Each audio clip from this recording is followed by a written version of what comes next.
जय श्री कृष्ण। हर हर महादेव। दोस्तों, आज के इस वीडियो में हम आपको एक कहानी के माध्यम से बताएंगे कि एक विशेष परिस्थिति में पत्नी के अलावा किसी अन्य स्त्री से संबंध बनाना पाप क्यों नहीं माना जाता। नारी के स्वभाव को समझ पाना ना तो किसी के लिए संभव हुआ है और ना ही भविष्य में संभव होगा।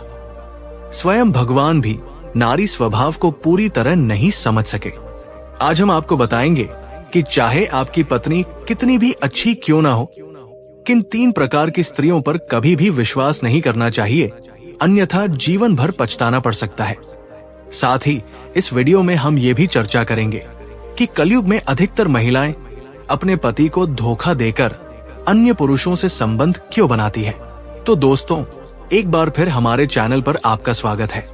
यदि आपने अभी तक इस चैनल को सब्सक्राइब नहीं किया है तो कृपया वीडियो को लाइक करें और चैनल को सब्सक्राइब करें। ये एक विशेष कथा है जो करवा चौथ व्रत, वैवाहिक जीवन और रिश्तों की सच्चाई को उजागर करती है। हमारे कलयुग में महिलाएं अपने पति की दीर्घायु और सुखी जीवन के लिए करवा चौथ का व्रत रखती है।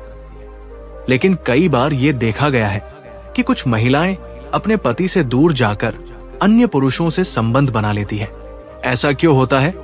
इस रहस्यमयी प्रश्न का उत्तर इस कहानी में छिपा है। श्री कृष्ण की कृपा प्राप्त करने वाली ये अद्भुत कथा है।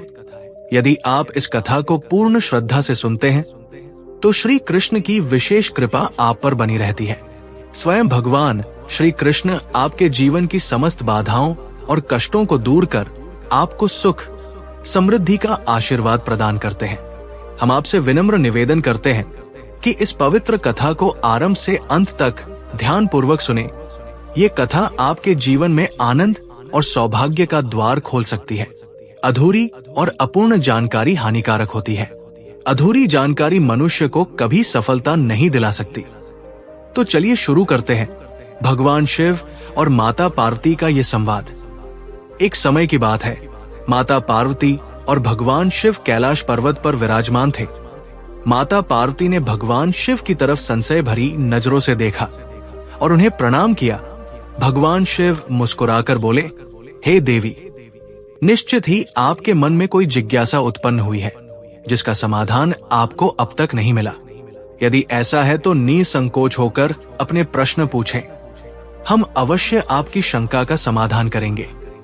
माता पार्वती ने विनम्रता पूर्वक कहा, हे प्रभु, ये उचित माना जाता है कि एक पुरुष को केवल एक ही स्त्री से विवाह करना चाहिए और उसी के प्रति निष्ठावान रहना चाहिए, परंतु मैं देखती हूँ कि कुछ पुरुष अनेक विवाह करते हैं और कई स्त्रियों से संबंध रखते हैं।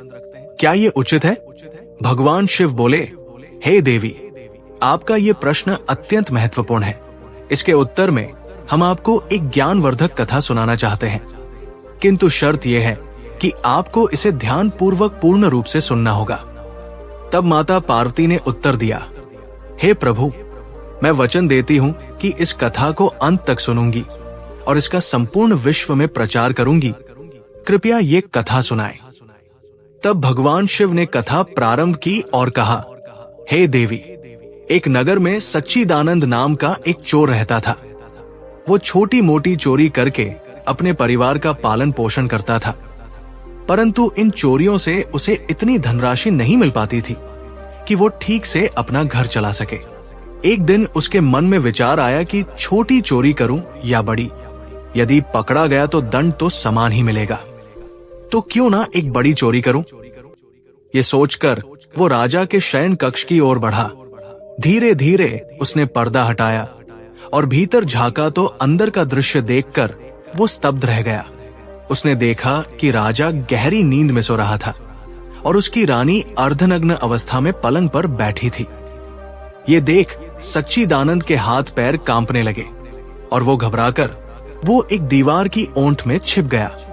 अब वो छुपकर रानी के सोने का इंतजार कर रहा था। काफी देर बाद जब उसे संदेह हुआ तो उसने धीरे से पर्दा हटाकर देखा कि रानी सो चुकी है या नहीं, लेकिन रानी अब भी जाग रही थी। ये देखकर सच्चिदानंद घबरा गया और घबराहट में उसके हाथ से फूलों का गुलदस्ता गिर पड़ा। गुलदस्ते की आवाज सुनकर राजा तो नहीं जागा, लेकिन रानी तुरंत तलवार निकालकर बाहर आ गई। रानी ने तलवार चोर की गर्दन पर रख दी और सख्त लहजे में पूछा, तुम कौन हो और यहाँ किस मकसद से आए हो? सच सच बताओ, वरना अभी इसी वक्त तुम्हारा सिर धड़ से अलग कर दूंगी। डर के मारे सच्चिदानंद का शरीर पसीने से भीग गया। उसने हाथ जोड़कर कांपते हुए कहा, रानी साहिबा, मुझ पर दया कीजिए। मैं एक गरीब चोर हूं, बस चोरी करके अपना और अपने परिवार का पेट पालता हूं। अगर आपने मुझे मार दिया तो मेरे छोटे छोटे बच्चे अनाथ हो जाएंगे। मैं कसम खाता हूं, इस बार माफ कर दीजिए, फिर कभी इधर मुड़कर भी नहीं देखूंगा। मेरे मासूम बच्चों पर रहम कीजिए। रानी ने सच्चिदानंद को डरा सहमा देखा तो थोड़ा विचार में पड़ गई। फिर वो गंभीर स्वर में बोली, ठीक है, मैं तुम्हें माफ कर सकती हूं, लेकिन एक शर्त पर। चोर ने डरते हुए पूछा, कैसी शर्त रानी साहिबा? रानी ने उसकी आंखों में देखते हुए कहा, इस वक्त मुझे एक पुरुष की जरूरत महसूस हो रही है। अगर तुम मेरे साथ समय बिताते हो तो मैं तुम्हें छोड़ दूंगी, वरना तुम्हारी गर्दन इसी वक्त काट दूंगी। रानी की अनोखी शर्त सुनकर आनंद और भी ज्यादा डर गया। उसने कांपती आवाज में कहा, रानी जी, ये आप क्या कह रही है? मेरी और आपकी कोई बराबरी नहीं। मैं तो एक साधारण चोर हूं और आप इतनी बड़ी रानी, भला ये कैसे संभव हो सकता है? मेरे लिए तो इसके बारे में सोचना भी पाप है। रानी ने तलवार और करीब करते हुए कहा, बहुत सोच विचार मत करो। अगर अपनी जान प्यारी है तो जैसा कहा है वैसा ही करो, अन्यथा मरने के लिए तैयार हो जाओ। रानी के मुख से ये प्रस्ताव सुनकर उसका का दिल बैठ गया और वो सोचने लगा कि आज तो मैं बहुत बड़ी मुसीबत में फंस गया। अगर मैं रानी की बात नहीं मानता तो मारा जाऊंगा, और अगर मानता हूं तब भी मारा जाऊंगा, यानी मेरी मौत तय है। चोर अब गहरे द्वंद में था। वो सोचने लगा कि अब मैं क्या करूं। काफी सोच विचार के बाद उसने रानी की शर्त मानने का निश्चय किया और कहा, रानी साहिबा, मुझे सिर्फ 2 मिनट का समय दीजिए। मुझे बहुत तेज पेशाब आ रही है। पहले मैं पेशाब कर लूं, फिर आपकी हर बात मानने को तैयार हूं। रानी ने तुरंत उसे जाने की इजाजत दे दी और वो वहां से निकल गया। रानी उसका इंतजार करती रही थी, लेकिन मौका पाकर सच्चिदानंद तेजी से भाग निकला। जैसे ही वो महल के दरवाजे तक पहुंचा, द्वारपाल ने उसे पकड़ लिया। द्वारपाल ने सख्त लहजे में पूछा, तू कौन है और यहाँ क्या कर रहा है? आनंद ने पूरी सच्चाई बयां कर दी। मैं एक चोर हूं और चोरी करने के इरादे से यहाँ आया था, लेकिन रानी ने मुझे पकड़ लिया और छोड़ने के बदले मुझसे शारीरिक संबंध बनाने की शर्त रखी। पर मैंने पेशाब जाने का नाटक किया और वहां से भाग निकला। कृपया मुझे जाने दो। द्वारपाल ने कुछ सोचकर कहा, देख भाई, तुझे छोड़ने की एक ही शर्त है। तुझे वापस रानी के पास जाना होगा और कहना होगा कि तू संबंध बनाने के लिए तैयार है, लेकिन उससे पहले उसे राजा को अपने हाथों से मारना होगा। बस यही मेरी शर्त है।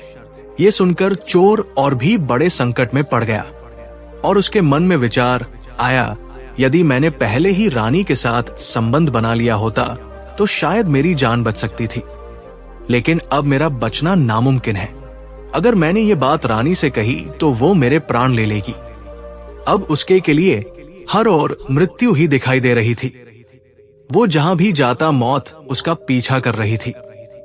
निस्सहाय होकर उसने निर्णय लिया और सीधा रानी के पास पहुंचा और बोला, रानी साहिबा, मैं आपकी शर्त मानने को तैयार हूं, लेकिन एक भय मुझे सताए जा रहा है। यदि उसी समय राजा जाग गया तो ना मैं बचूंगा, ना आप और हम दोनों को ही प्राणदंड मिलेगा। इसीलिए यदि आप मुझसे संबंध बनाना चाहती हैं, तो पहले आपको एक बड़ा कार्य करना होगा। आपको स्वयं अपने हाथों से राजा का अंत करना होगा, तभी हम निडर होकर सुखपूर्वक साथ रह सकेंगे। यदि आप ऐसा नहीं कर सकती तो मेरा जीवन लेना ही उचित होगा। रानी, जो पहले ही वासना के वशीभूत हो चुकी थी, एक क्षण को ठिठकी और फिर बोली, ठहरो, ये कार्य अभी पूरा करती हूं। ये कहकर उसने दोनों हाथों से तलवार उठाई और सोते हुए राजा की गर्दन काट दी। रक्त से सारा कक्ष लाल हो गया और रानी स्वयं राजा के रक्त में संग गई। इस भयावह दृश्य को देखकर वो कुछ क्षण के लिए मूर्छित हो गई। यही अवसर था चोर के लिए। वो तुरंत वहां से भाग निकला। सुबह होते ही महल में हाहाकार मच गया। हर कोई राजा के हत्यारे की तलाश करने लगा, लेकिन वो रहस्यमयी हत्यारा कौन था, ये कोई नहीं जान पाया। सभी लोग ये जानकर हैरान थे कि सोए हुए राजा की हत्या किसने की। महारानी भी जोर जोर से रो रही थी। पूरे महल में केवल एक ही प्रहरी था जिसे इस रहस्य की जानकारी थी कि या तो महारानी ने राजा की हत्या की थी या फिर सच्चिदानंद नामक चोर ने, लेकिन उसने ये बात किसी से साझा नहीं की। और जब राजा के अंतिम संस्कार की तैयारियां पूरी हो चुकी थी, उसी समय महारानी ने घोषणा की कि वो अपने स्वामी के साथ सती होना चाहती है। ये सुनकर किसी को भी महारानी पर शक नहीं हुआ, क्योंकि जो स्त्री स्वयं सती होने जा रही हो, वो अपने पति की हत्या क्यों करेगी। महारानी पूरी तरह तैयार होकर राजा की चिता पर बैठ गई। राज्य के सभी अधिकारी एक एक करके राजा की चिता पर लकड़ियां रखते गए और फिर नतमस्तक होकर वापस लौटते गए। अंत में सबसे अंतिम व्यक्ति के रूप में उस प्रहरी की बारी आई जो इस रहस्य से परिचित था। जैसे ही उसने चिता पर लकड़ी रखी, उसने धीरे से महारानी से कहा, महारानी, आप सती होने जा रही हैं। कम से कम ये तो बता दीजिए कि राजा की हत्या आपने की थी या चोर ने। ये सुनकर महारानी चौंक गई। वो समझ गई कि ये प्रहरी भी इस गुप्त सच्चाई से अवगत है। कुछ क्षणों तक मौन रहने के बाद उन्होंने धीरे से कहा, सुनो, ना तो मैंने राजा की हत्या की है और ना ही चोर ने। यदि तुम सच में इस रहस्य को जानना चाहते हो तो तुम्हें एक स्थान पर जाना होगा। इसके बाद महारानी ने आगे कहा, नगर के पश्चिम दिशा में घने जंगल के भीतर एक वृद्ध सन्यासिनी एक कुटिया में रहती है। यदि तुम इस रहस्य को जानना चाहते हो तो वही जाओ, वो अवश्य तुम्हें सच बताएंगी। प्रहरी इस रहस्य को जानने के लिए उत्सुक था। अगले ही दिन प्रातः वो महारानी द्वारा बताए गए मार्ग पर चलते हुए जंगल की ओर बढ़ गया। जब वो वहां पहुंचा तो उसने देखा कि एक कुटिया के बाहर एक वृद्ध सन्यासिनी खड़ी है। प्रहरी उनके पास गया और उनके चरण पकड़कर विनम्रता पूर्वक बोला, माँ, मैं ये जानने आया हूं कि राजा की हत्या किसने की। सन्यासिनी मुस्कुराई और बोली, पुत्र, यदि तुम इस रहस्य को जानना चाहते हो तो तुम्हें एक कार्य करना होगा। वो वृद्ध तपस्वी बोली, मेरी कुटिया के बाहर एक भेड़ बंधी हुई है। राजा के हत्यारे का रहस्य उसी में छिपा है। युवक ने विस्मय से उसकी ओर देखा। क्या भेड़ बताएगी हत्यारे का नाम? तपस्वी की आंखों में चमक थी। नहीं, लेकिन उसके अंत से आरंभ होगा वो मार्ग जो तुम्हें सत्य तक ले जाएगा। जैसे ही युवक बाहर गया, पहरेदार ने भेड़ की गर्दन तलवार की एक ही धार से अलग कर दी। भेड़ का सिर धड़ से अलग होकर नीचे गिरा और तभी उसकी चमचमाती हुई दांतों वाली मुंह की हड्डी जमीन पर टकराई। एक खनखनाहट हुई और फिर अचानक वो सिर हवा में उड़ने लगा। ये दृश्य अकल्पनीय था, पर सब कुछ योजनाबद्ध था। पहरेदार को पहले से ही आदेश दिया गया था, जब सिर हवा में उठे उसका पीछा करना। जहां वो गिरेगा वहां हत्यारा नहीं, पर हत्यारे की परछाई छुपी होगी। पहरेदार ने सिर का पीछा किया। वो सिर हवा में घूमता हुआ कभी जंगल की ओर, कभी श्मशान की ओर और अंततः एक पुराने महल के खंडहर में जा गिरा, जहां दीवारों पर किसी ने ताजा खून से लिखा था, तलवार सिर्फ गर्दन काटती है, पर दोष आत्मा का होता है। राजा की मृत्यु न्याय थी, पर उसका अर्थ अब तुम खोजो। पहरेदार के मन में सवाल उठा, इस निर्जन जंगल में आखिर कौन है जो मुझे राजा की मौत का रहस्य बताएगा? वो अभी यही सोच ही रहा था कि अचानक गुफा के अंदर से हलचल हुई। वो गुफा एक भयानक दैत्य की थी जो यहाँ अपनी बेटी के साथ रहता था। संयोग से उस समय दैत्य जंगल में अपने भोजन की तलाश में गया हुआ था और गुफा के भीतर सिर्फ उसकी बेटी मौजूद थी। दैत्य कन्या ने जैसे ही मानव की गंध महसूस की, वो चौकन्नी हो गई। गुफा के द्वार पर खड़े नौजवान पहरेदार को देखते ही उसके मन में विचार आया, कि यदि इसे मार कर खा लूं तो मेरी भूख मिट जाएगी, लेकिन यदि इसे जीवित रखूं तो ये मेरे लिए बड़ा उपयोगी साबित हो सकता है। योजना बनाते ही उसने अपनी असली डरावनी दैत्य रूपी छवि छोड़कर एक अपूर्व सुंदर युवती का रूप धारण कर लिया और मोहक अदाओं के साथ पहरेदार के सामने आ खड़ी हुई। पहरेदार ने अपने जीवन में इतनी सुंदर स्त्री कभी नहीं देखी थी। वो उसके आकर्षण में बंधता चला गया। दैत्य कन्या ने मुस्कुराकर उसे अपनी गुफा में आमंत्रित किया और जैसे ही पहरेदार अंदर गया, वो पूरी तरह से उसके मोह में बंध चुका था। वहां उसने पहरेदार को अपने प्रेम जाल में फंसा लिया और दोनों के बीच एक गहरा रिश्ता बन गया। समय बीतता गया और रात होने लगी। अब दैत्य के लौटने का समय नजदीक था। जब दैत्य कन्या को एहसास हुआ कि उसका पिता आने ही वाला है, तो उसने तुरंत एक जादू किया और पहरेदार को मक्खी में बदलकर दीवार पर चिपका दिया। दैत्य जब गुफा में दाखिल हुआ तो उसने घूर कर कहा, मुझे यहाँ किसी इंसान की गंध आ रही है, कहीं कोई अजनबी तो यहाँ नहीं आया? इस पर दैत्य कन्या ने झटपट एक कहानी गढ़ी और अपने पिता को बहका दिया। पिता, आप क्या कह रहे हैं? कौन ऐसा साहसी पुरुष होगा जो हमारी उपस्थिति में यहाँ आने की हिम्मत करे? मैं उसे जीवित चबा जाऊंगी। इस तरह उसने अपने पिता को चकमा दे दिया। अब वो राक्षसी हर रात पहरेदार को एक पुरुष में बदल देती और देर रात तक उससे बातें करती और वे शारीरिक संबंध भी बनाते, और जैसे ही भोर होती वो उसे फिर से एक मक्खी में बदलकर दीवार पर चिपका देती। इस तरह कई दिन बीत गए और पहरेदार उसी राक्षसी की गुफा में रहने लगा। उसे अपने घर पर मौजूद बच्चों की याद सताने लगी, लेकिन वो उस राक्षसी के चंगुल से बच नहीं पा रहा था। फिर एक दिन उसे मौका मिल गया। किसी तरह उसने रात के अंधेरे में वहां से भागने में सफलता पाई और कई दिनों तक भटकते हुए वो आखिरकार अपने नगर पहुंच गया। अपने बच्चों से मिलकर उसकी खुशी का ठिकाना ना रहा। उसने राहत की सांस ली और सोचा, अच्छा हुआ मैं वहां से भाग निकला। पता नहीं वह अप्सरा मुझे और कितने दिनों तक मक्खी बनाकर रखती। समय बीतता गया, लेकिन एक दिन पहरेदार को फिर से उस राक्षसी की याद सताने लगी। अब दिन रात वो उसी के ख्यालों में डूबा रहने लगा। उसकी सुंदरता को याद कर उसे मिलने की तड़प बढ़ने लगी। अब उसे उसके बिना ना खाना अच्छा लगता, ना पानी। वो हमेशा यही सोचता कि दोबारा उससे कैसे मिल सके। धीरे धीरे उसकी बेचैनी इतनी बढ़ गई कि उसने वापस जाने का निर्णय कर लिया। उसने सोचा, पिछली बार साध्वी माँ ने मुझे वहां तक पहुंचाया था, मुझे तो ये भी नहीं पता कि वहां जाने का मार्ग क्या है। क्यों ना एक बार फिर साध्वी माँ की सहायता ली जाए। यही सोचकर वो साध्वी माँ की कुटिया पर पहुंचा और उनसे विनती करते हुए बोला, हे माँ, कृपया मुझे एक बार फिर उसी स्थान पर भेज दे जहां आपने पहले भेजा था। अब पहरेदार अपने असली उद्देश्य को भूल चुका था, जो था राजा की हत्या का रहस्य जानना। अब वो उस राक्षसी युवती से मिलने के लिए व्याकुल था। वो सन्यासिनी समझ गई कि ये वासना का प्रेत है।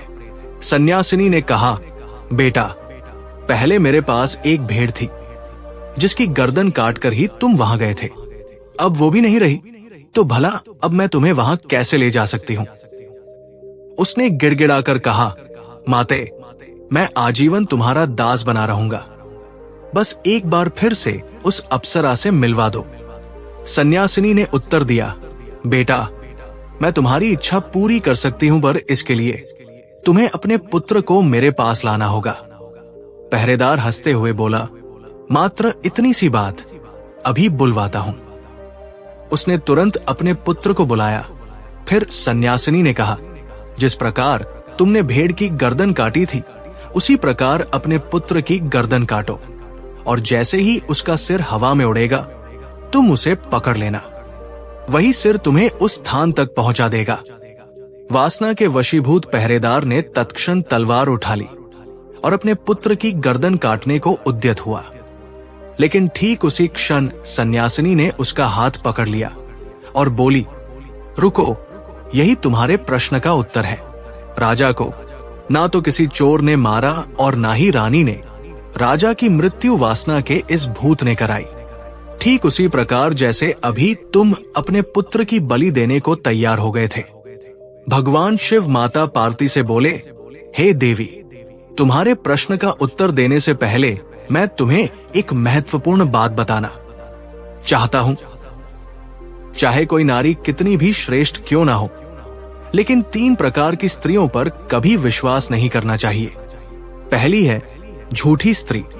यदि कोई स्त्री बार बार झूठ बोलती है तो उस पर भरोसा करना घातक हो सकता है। झूठ बोलने की आदत किसी भी संबंध की नींव को कमजोर कर देती है।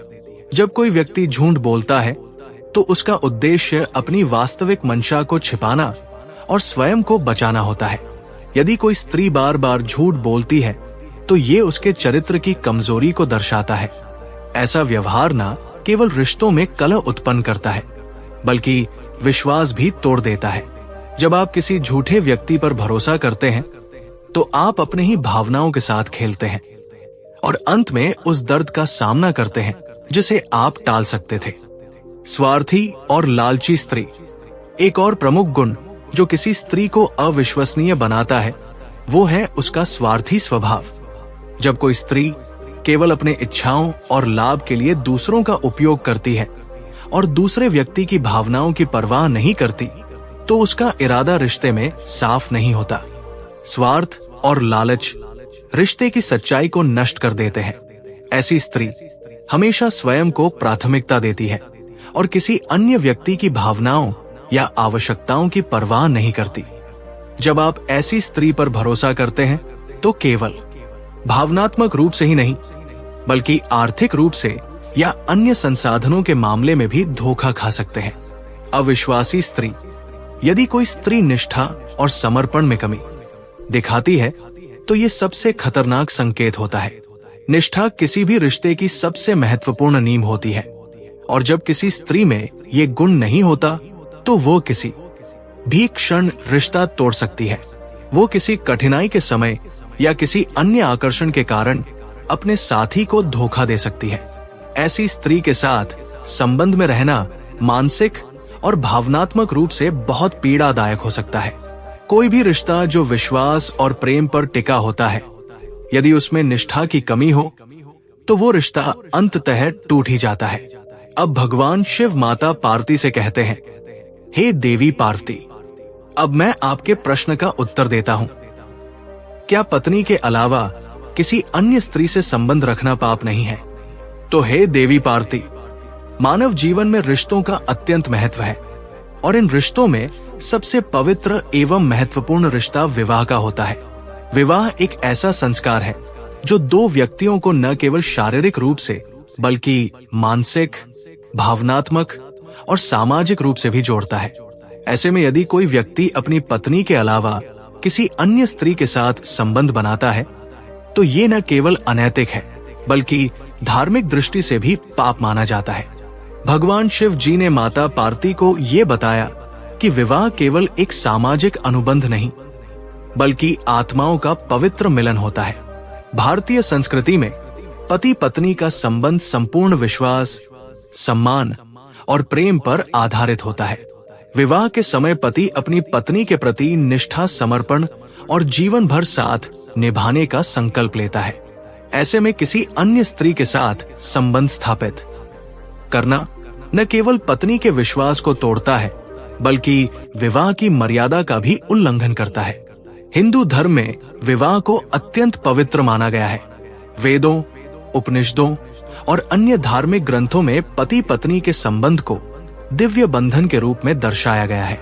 श्रीमद् भगवद गीता में भी ये कहा गया है कि किसी भी रिश्ते में सत्य, विश्वास और सम्मान का होना अनिवार्य है।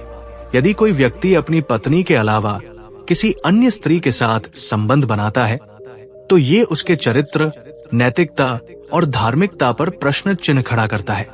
हिंदू परंपरा के अनुसार विवाह के समय पति पत्नी एक दूसरे के प्रति 7 वचन लेते हैं जो उनके जीवन भर साथ रहने, एक दूसरे का सम्मान करने और निष्ठावान बने रहने की प्रतिज्ञा होते हैं।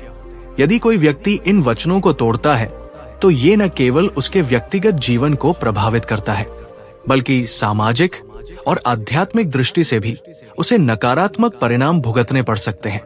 अतः विवाह की पवित्रता बनाए रखना प्रत्येक व्यक्ति का कर्तव्य है। किसी अन्य स्त्री के साथ संबंध बनाना न केवल समाज और परिवार के लिए हानिकारक है, बल्कि ये आत्मिक और धार्मिक दृष्टि से भी अनुचित और पापपूर्ण माना जाता है। धार्मिक और नैतिक दृष्टिकोण से विवाह एक पवित्र बंधन है, जिसमें पति पत्नी एक दूसरे के प्रति निष्ठा की शपथ लेते हैं। ये प्रतिज्ञा धार्मिक और नैतिक दृष्टि से अत्यंत महत्वपूर्ण होती है। यदि कोई व्यक्ति इस वचन को तोड़ता है तो ये उसे पापी बना सकता है। सामाजिक दृष्टिकोण से समाज में विवाह को स्थायी और विश्वसनीय संबंध के रूप में देखा जाता है। जब पति पत्नी के बीच विश्वास बना रहता है तो समाज भी इस रिश्ते को सम्मान की दृष्टि से देखता है। लेकिन यदि कोई पुरुष अपनी पत्नी के अलावा किसी अन्य महिला से संबंध रखता है तो ये सामाजिक रूप से अनुचित माना जाता है। इससे न केवल व्यक्ति की प्रतिष्ठा को ठेस पहुंचती है, बल्कि पूरे परिवार पर भी इसका नकारात्मक प्रभाव पड़ सकता है। जब पति किसी अन्य महिला से संबंध बनाता है तो इसका गहरा मानसिक और भावनात्मक प्रभाव पत्नी पर पड़ता है, जो अपने पति पर पूर्ण विश्वास रखती है। जब इस धोखे का सामना करती है तो उसका मनोबल टूट जाता है। इससे न केवल पत्नी मानसिक कष्ट झेलती है, बल्कि बच्चों और अन्य परिवारजन भी प्रभावित होते हैं। वहीं धोखा देने वाला व्यक्ति भी मानसिक तनाव और अपराध बोध का अनुभव कर सकता है। प्रत्येक संबंध की अपनी एक विशेष महत्ता होती है। पति पत्नी का रिश्ता जीवन भर साथ निभाने का वचन होता है। इस रिश्ते में भावनात्मक और मानसिक जुड़ाव इतना गहरा होता है कि तीसरे व्यक्ति की मौजूदगी इस पूरे ढांचे को हिला सकती है। किसी अन्य महिला से संबंध बनाना न केवल पत्नी के लिए पीड़ादायक होता है, बल्कि ये पूरे परिवार और समाज पर भी प्रतिकूल प्रभाव डालता है। दोस्तों, ये गलत है कि कोई व्यक्ति ऐसा संबंध बनाए। ये न केवल रिश्ते की सच्चाई और ईमानदारी को ठेस पहुंचाता है, बल्कि आत्मसम्मान को भी प्रभावित करता है। पति और पत्नी जब विवाह के पवित्र बंधन में बंधते हैं तो वे 7 वचनों के साथ एक दूसरे के सुख दुख के साथी बनते हैं। लेकिन यदि किसी कारणवश उन्हें संतान की प्राप्ति नहीं होती तो हमारे शास्त्रों में कुछ विशेष परिस्थितियों में पुनर्विवाह की अनुमति दी गई है। ऐसे में यदि पति संतान की कामना से किसी अन्य स्त्री से संबंध स्थापित करता है तो वो पाप की श्रेणी में नहीं आता, क्योंकि उसका उद्देश्य केवल वंशवृद्धि और कुल की परंपरा को आगे बढ़ाना होता है, न कि वासना या विश्वासघात। ये बात हमें समझनी चाहिए कि हर परिस्थिति का न्याय उसके भाव और उद्देश्य से किया जाना चाहिए, और यही हमारे धर्म की गहराई है, जहां नियम है पर उनमें करुणा और विवेक भी समाहित है। मित्रों, आपको ये कथा कैसी लगी? कृपया अपनी राय नीचे कमेंट बॉक्स में जरूर साझा करें। अगर आपको ये वीडियो पसंद आया हो तो इसे लाइक करें और हमारे चैनल को सब्सक्राइब करना न भूलें। साथ ही बेल आइकन को ऑल पर सेट करें ताकि हर नई वीडियो की सूचना सबसे पहले आपको मिले और आप उसका लाभ उठा सकें। वीडियो को यहाँ तक देखने के लिए आप सभी का हृदय से धन्यवाद। इस महत्वपूर्ण और ज्ञानवर्धक कथा को अपने मित्रों और परिवारजनों के साथ जरूर साझा करें, क्योंकि ज्ञान बांटने से ही बढ़ता है। हर हर महादेव। राधे कृष्ण।